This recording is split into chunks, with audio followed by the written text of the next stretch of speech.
Satyajit sir একবার শুধু হাতের ছাপটা মেলাক, তারপরেই সবকিছু পরিষ্কার হয়ে যাবে।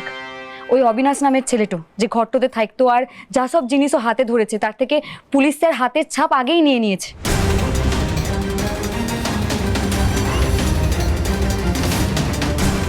আর হাতের ছাপগুলান বোধহয় এতক্ষণে ওই হাতের ছাপ যারা পরীক্ষা করে তাদের কাছে পাঠিয়েও দিয়েছে, শুধু রিপোর্ট তো আসবার অপেক্ষা। তুই এত কিছু করে ফেলেছিস? হ্যাঁ, কারণ বড় বউ দিদিটাকে আমার প্রথম থেকেই সন্দেহটা হচ্ছিল।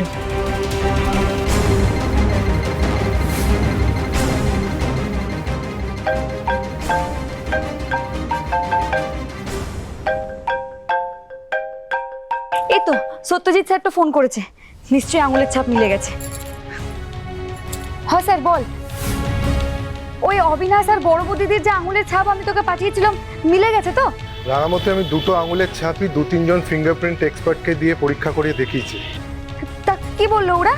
ওই দুটো একই তাই তো, একই হাতের ছাপ। আমি জানতাম মিলে যাবে।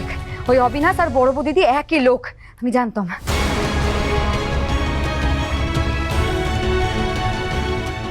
I am sorry Rangamati, Abinash বলে ছেলেটির সাথে তোমার বড় বৌদির আঙুলের ছাপ মেলেনি।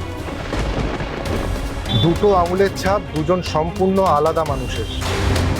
তোমার বড় বৌদির সাথে ওই অবিনাশ বলে ছেলেটির আঙুলের ছাপের কোনো মিলই নেই। কি? আঙুলের ছাপ তো মেলে নাই? কি বলছিস কি তুই?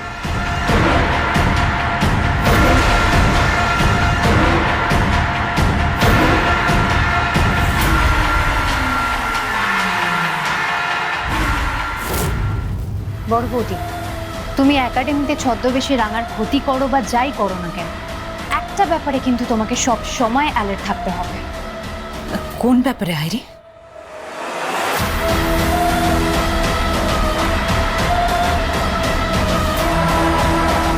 এই গ্লাভস দুটো তোমাকে সব সময় পরে থাকতে হবে।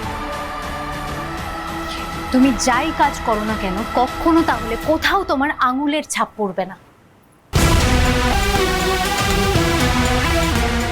আজ থেকে তোমার নতুন জীবনের শুরু বড় বৌদি। Best of luck.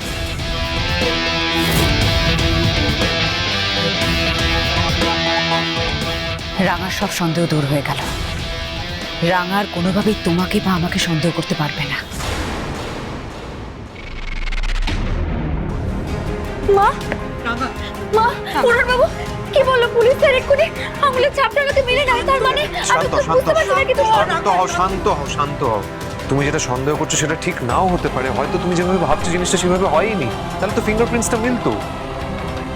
বড় বৌদি একাডেমিতে যায়নি, রাস্তায় রাস্তায় ঘুরে ঘুরে প্রায়শ্চিত্ত করে ভিক্ষে করছিল, এর বিরুদ্ধে তো আমরা কোনো প্রমাণই পাইনি।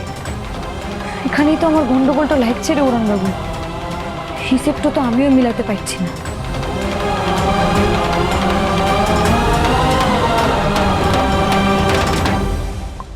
রাঙামতি তীরন্দাজ সোম থেকে রবি প্রতিদিন সন্ধ্যে 7:30টায় স্টার জলসায় ও জিও হটস্টারে।